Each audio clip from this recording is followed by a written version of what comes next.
Hello friends and welcome back to our YouTube channel. दोस्तों स्वागत है सभी का डिजिटल स्टडी यूट्यूब चैनल में। डिस्कस करेंगे यूपी बीएड एंट्रेंस एग्जाम 2021 के लिए मैथमेटिक्स के कुछ प्रीवियस ईयर क्वेश्चंस हैं। ये क्लास आपका फर्स्ट है। पिछले साल 2020 में मैंने आपको प्रिपरेशन कराया था। काफ़ी बच्चों को उसमें सिलेक्शन हुआ है और काफ़ी बच्चों ने सरकारी शीट इसमें पाई है। काफ़ी हेल्पफुल रही पिछले साल की वीडियोस, आप भी यहाँ जाकर देख सकते हैं। मैंने इसका एक प्लेलिस्ट बनाकर उसका लिंक भी मैं नीचे डिस्क्रिप्शन बॉक्स में डलवा देता हूँ। यदि आप इस वीडियो पर पहली बार आ गए हैं तो प्लीज़ चैनल को सब्सक्राइब कीजिए और चैनल को सब्सक्राइब करके बेल आइकन जरूर प्रेस कर लीजिए। आने वाली वीडियोस की नोटिफिकेशन आपको मिलती रहेगी। पूरी जिम्मेदारी के साथ यहाँ पर बीएड का पूरा कंप्लीट कोर्स कराया जाएगा। मेरे पीपीटी और पीडीएफ आप हमारे टेलीग्राम चैनल से डाउनलोड कर सकते हैं। टेलीग्राम चैनल का लिंक नीचे डिस्क्रिप्शन बॉक्स में दिया हुआ है। यदि आपने टेलीग्राम आपने डाउनलोड किया हुआ है तो टेलीग्राम पर सर्च कीजिए गो डिजिटल स्टडी और इस चैनल को ज्वाइन कर लीजिए। यहाँ पर आपको सारे पीडीएफ फ्री ऑफ कॉस्ट मिल जाएंगे। तो बेसिकली हम करने के वाले हैं यहाँ पर देखिए 5 ईयर के पिछले जो भी एमसीक्यूज़ हैं वो हम डिस्कस करेंगे। किस प्रकार का पैटर्न रहा है, किस प्रकार के पैटर्न से सवाल पूछे जा रहे हैं, तो ये देखने का प्रयास करेंगे। उसके बाद यदि टॉपिक हम आइडेंटिफाई कर लेंगे, आइडेंटिफाई करने के बाद में टॉपिक वाइज आपकी जो है वो क्लासेस हो जाएगी। डाउट्स होंगे आपके, एक दिन रखे करेंगे आपका संडे का, है ना। संडे में आपके जो है जितने भी डाउट्स होंगे वो हम एक ही दिन में ले लिया करेंगे। अपने कमेंट्स में आप डाउट पूछ सकते हैं। यदि आपके चाहते हैं कि कोई स्पेसिफिक टॉपिक आपका है जो थोड़ा वीक है, जिसकी आपका प्रोबेबिलिटी होता है ना, प्रायिकता जिसे बोलते हैं, कॉम्बिनेशन और परमुटेशन होता है, क्रमचय संचय, किसी का बाइनोमियल थ्योरम होता है, तो इन सब टॉपिक से क्वेश्चंस पूछे जाते हैं। लेवल में आपको बता दूं, लेवल रहता है आपका 10+2 का, ठीक है। लेकिन कुछ आपका जो है बीएससी फर्स्ट ईयर का भी पूछ लिया जाता है कभी कभी, जैसे कि आपका सिस फॉर्म होती है, ठीक है, सिस फॉर्म पूछ लिया जाता है, या फिर कन्वर्जेंट डाइवर्जेंट पूछ लिया जाता है। कन्वर्जेंट डाइवर्जेंट आपने पढ़ा होगा।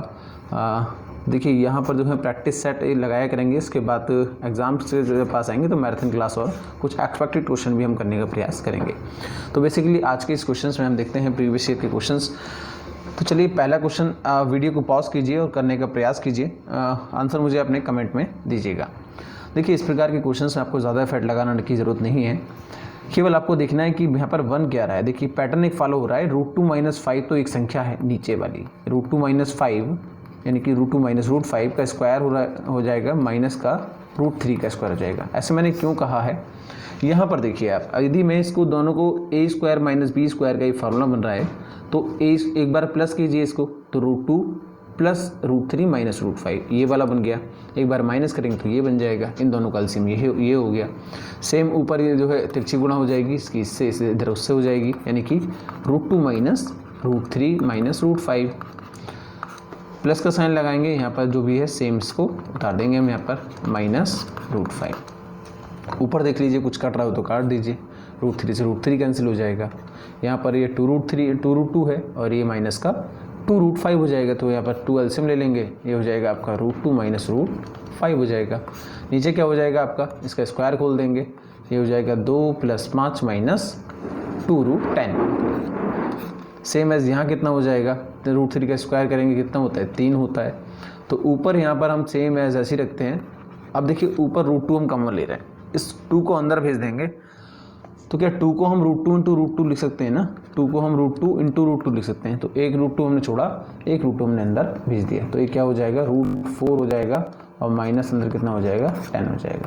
आगे देखते हैं, 5 और 2 कितना हो गया, 7, 7 - 3 कितना हो जाएगा, 4 हो जाएगा, माइनस ये कितना हो गया, 2√10 हो गया। अब यहाँ पर देखिए √2 हमने ऊपर कॉमन ले रखा है, तो इस 4 को हम क्या लिख सकते हैं, 2 लिख सकते हैं, माइनस का इधर क्या लिख सकते हैं, √10 अपॉन क्या हो जाएगा, यहाँ पर 2 यहाँ पर कॉमन लेंगे, तो यहाँ पर हो जाएगा 2 दूनी 4 माइनस आपका √10। अब यहाँ पर देखिए इससे कैंसिल हो जाएगा, √2 इसको ये √2 बार काट देगा, आंसर आ जाएगा आपका 1/2। यहाँ पर आपको कुछ कंसर्न हो सकते हैं कि सर यहाँ पर ये आपने कैसे किया, मतलब √2 को अंदर क्यों भेजा आपने। √2 को अंदर इसलिए भेजा क्योंकि नीचे वाला जो फॉर्म हमें दिखाई दे रहा है कि नीचे बनेगा आपका 2 - √10, तो ऊपर भी हमको बनाना है। सवाल को सिंप्लीफाई करने के लिए आपको अपने मन में ही ये सोचना है। आंसर हो जाएगा आपका ऑप्शन नंबर ए वाला। आगे बढ़ते हैं। 1 से 1000 के बीच कितनी संख्याओं के गुणनखंड 2, 3, 4, 5, 6 सभी हैं। देखिए इस प्रकार के क्वेश्चंस को करने के लिए यदि आपको गुणनखंड दे रखे हैं तो ऐसी संख्याएं आपको बतानी है, कितनी संख्याएं हैं 1 से 1000 के बीच में जिनके ये गुणनखंड हैं। तो इसका सबसे पहले तो एलसीएम ले लेंगे। एलसीएम लेंगे यहाँ पर 2, 3, 4, 5 और 6 का। ये हो जाएगा 1 2 5 और 3। फिर यहाँ पर 3 से करते हैं 1 1 2 5 और 1। ये कितना हो जाएगा, 2 3 6 दूनी 12 पंजे 60 हो जाएगा। देखिए पहली संख्या तो होगी 60, क्योंकि 1 से लेकर 60 के बीच में 60 ही आएगा। ठीक है, आगे देखते हैं 120 होगी। ठीक है, ऐसे ही 60 के मल्टीपल में सभी संख्याएं होंगी। अब देखिए यहाँ पर 1000 क्या 60 से डिवाइड हो रहा है, 1000 क्या 60 से डिवाइड हो रहा है। हम यहाँ पर डिवाइड करके देखते हैं इसको। ये हो जाएगा आपका 6/6। ठीक है, 100/6 हो जाएगा। अब देखिए कुछ कम होगा 1000 से, है ना। कितना कम होगा, 1000 को हम भाग करके देखते हैं 60 से। एक बार करेंगे तो 60 हो जाएगा, ये 40 हो जाएगा, 400 हो जाएगा।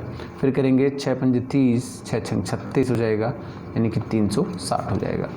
ऑब्वियसली आपने क्या देखा, यानी कि यहाँ पर 30 इसमें 40 इसमें ऐसे आपका आ रहा है, यानी कि 1000 में से 40 घटाएंगे तो अंतिम संख्या क्या होगी। यहाँ पर अंतिम संख्या होगी आपका 960। ठीक है, ये संख्या भी डिवाइड हो जाएगी। अब बस सिंपल सा मेथड है। यहाँ पर ये क्या बन रहा है, आपको दिखाई दे रहा है कि सब में 60 का अंतर है। यहाँ पे इससे आगे 180 होगा, तो सब में 60 प्लस हो रहा है इसमें, और 960 इसमें अंतिम पद है। तो आपने एक फार्मूला पढ़ा होगा समांतर श्रेणी का, Tn = a + n - 1 × d। तो देखिए Tn क्या होता है, 960 जो आपका अंतिम पद दिया हुआ है। आगे क्या होता है, a क्या होता है, प्रथम पद होता है, यानी कि 60 होता है। n हमको निकालना है कि कितने पद हैं। d क्या होता है, दोनों का अंतर होता है, यानी कि 60 दो पदों का अंतर होता है। तो देखिए यहाँ पर 60 कॉमन ले लेंगे, या फिर एक काम कीजिए, आप यहाँ पर 60 को इधर ले आइए, तो ये बन जाएगा आपका 900। ये हो जाएगा n - 1 60, 0 से 0 कैंसिल हो जाएगा, 6 से काटेंगे तो आपका ये 15 बार जाएगा, यानी कि n - 1 बराबर कितना आ जाएगा, 15 आ जाएगा। n = कितना हो जाएगा, 60 हो जाएगा। राइट आंसर कितना हो जाएगा आपका, ऑप्शन नंबर 3 वाला।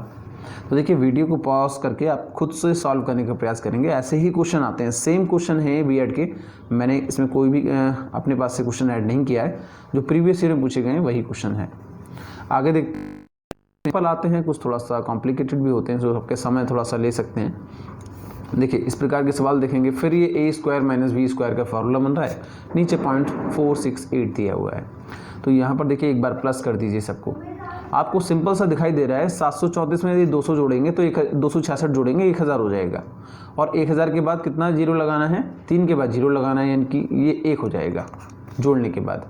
और इसको एक बार घटा दीजिए, एक बार घटाएंगे आप तो देखिए 14 में से 6 गया 8, तो नीचे कितना बचेगा, ये 468 ही बचेगा। कितना बचेगा, 468। 3 बार पॉइंट 3 के बाद पॉइंट लगाना है। ठीक है, और नीचे कितना है आपका 0.468, 468 से कैंसिल हो जाएगा, आंसर आ जाएगा आपका 1.000। आपका ऑप्शन नंबर 2 वाला आंसर हो जाएगा। कुछ क्वेश्चन तो ऐसे हो सकते हैं कि आप देखते ही इनको ट्रिक कर। क्वेश्चन नंबर 4 है, एक निर्माता ने एक कलम थोक दुकानदार को 18% लाभ पर दिया, फिर थोक विक्रेता ने उसे 20% लाभ पर खुदरा व्यापारी को दिया, खुदरा व्यापारी ने 25% लाभ पर बेच दिया। ग्राहक ने 35 रुपये 40 पैसे चुकाई, तो निर्माता के लिए लागत क्या थी।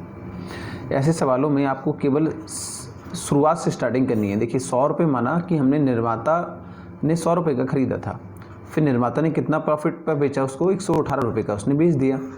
फिर अगला जिसने ख़रीदा था थोक व्यापारी ने, उसको उसने 20% लाभ पर बेच दिया। अब यदि हम 118 का 20% निकालेंगे तो आप यहाँ पर 118 का 120% निकाल लीजिए, तो उसका सॉल्व करेंगे, आंसर आएगा आपका 141.5, यानी कि ने 141.50 पैसे में इसको बेच दिया। उसके बाद में खुदरा व्यापारी ने उसी कलम को 25% लाभ पर बेच दिया, यानी कि 141.5 का तो इसने ख़रीदा था और इसने 25% इस पर लाभ कमा लिया। तो इसने कितने रुपए कमा लिए, इसका सॉल्व करेंगे तो आ जाएगा 35 रुपये 40 पैसे। इसने 35 रुपये 40 पैसे कमा लिए, इसको ऐड करेंगे, यानी कि 177 रुपये का इसने बेचा।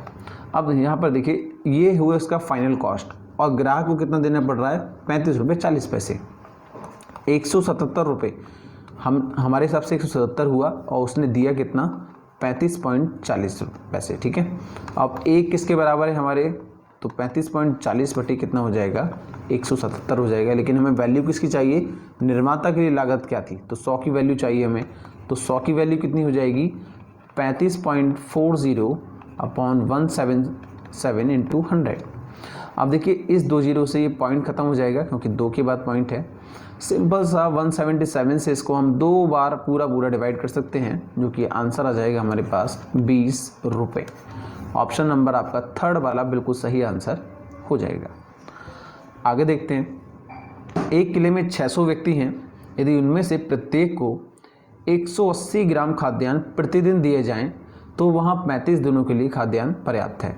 यदि 300 लोग और बढ़ा दिए जाएं और खाद्यान्न की मात्रा 150 ग्राम प्रतिदिन कर दी जाए तो अब खाद्यान्न कितने दिनों के लिए पर्याप्त होगा।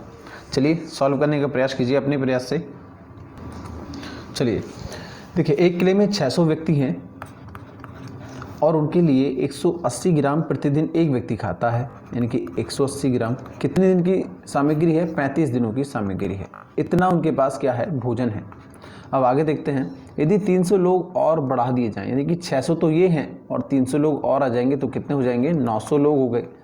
और खाद्यान्न सामग्री को कितना कम कर दिया हमने, 150 ग्राम कर दिया, यानी कि 150 ग्राम खाद्य सामग्री हो गई। तो प्रतिदिन तो अब खाद्यान्न सामग्री कितने दिनों के लिए पर्याप्त है, हमें दिनों की संख्या निकालनी है। हमने x मान लिया।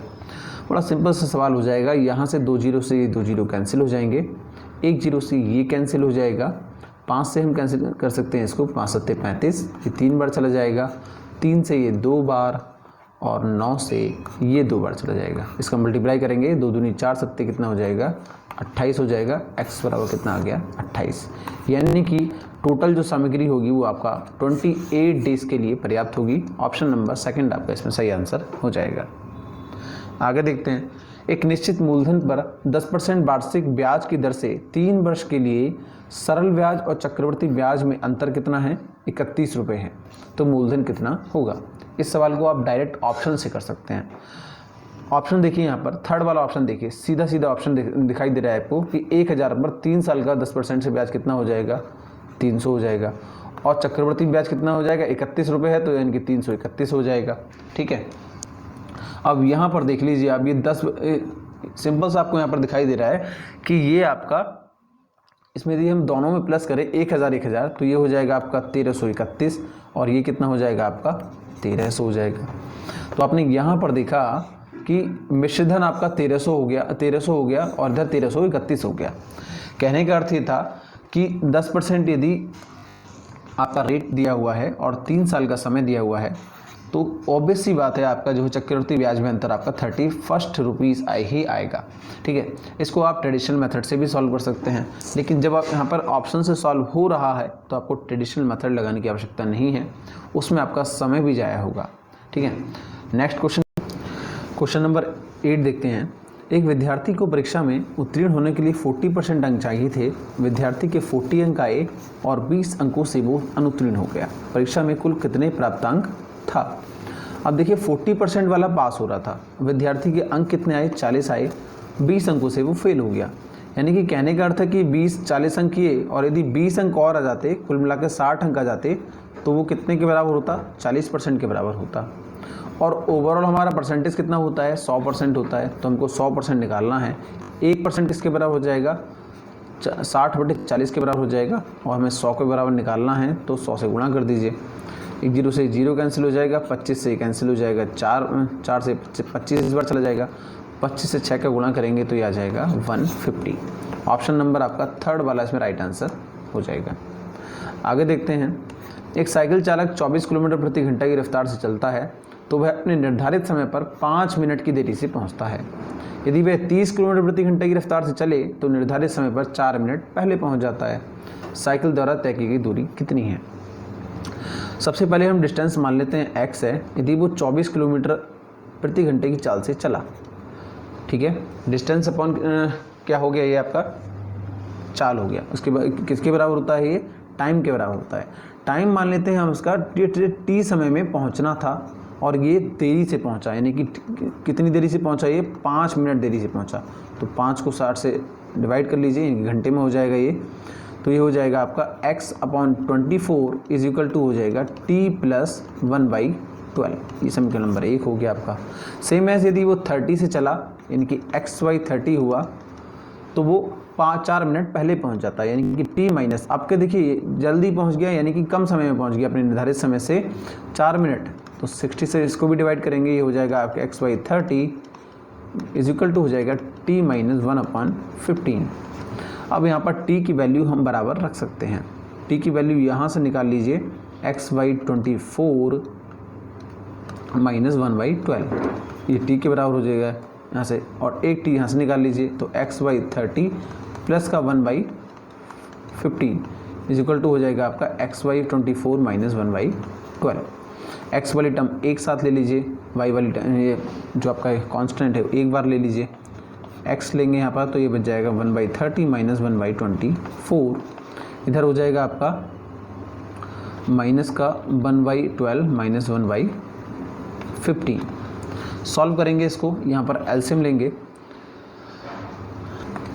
इस साइड ले लेता हूँ मैं एलसीएम, यहाँ पर x लेंगे 120 एलसीएम आ जाएगा, तो 3 पंजे 3 चौक 12 और 24 पंजे 120, इधर एलसीएम लेंगे तो 60 आ जाएगा, ये हो जाएगा 12 पंजे 60 माइनस 4।